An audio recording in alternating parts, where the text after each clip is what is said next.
ఇప్పుడు green colour కూడా pick చేస్తున్నాను ఇలాగా. వైట్ కలర్ యార్న్ విడిచిపెట్టేసి గ్రీన్ కలర్తో లీఫ్ అనమాట. సో ఇంక ఇలా వస్తుంది ప్యాటర్న్. కొంచెం ప్రాక్టీస్ మీద వచ్చేస్తుంది.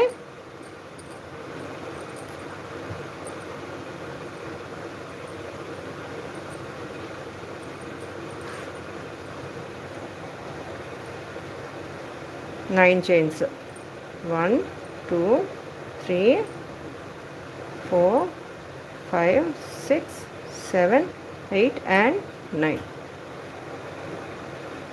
ఫస్ట్ చైన్ విడిచిపెట్టేసి సెకండ్ చైన్లో సింగిల్ క్రోషెట్, థర్డ్ చైన్లో సింగిల్ క్రోషెట్, రిమైనింగ్ 4 చైన్స్లోని అంటే సెంటర్ చైన్స్లోని డబుల్ క్రోషెట్స్ అనమాట. ఇలా మళ్ళీ లాస్ట్ చైన్లో సింగిల్ క్రోషెట్.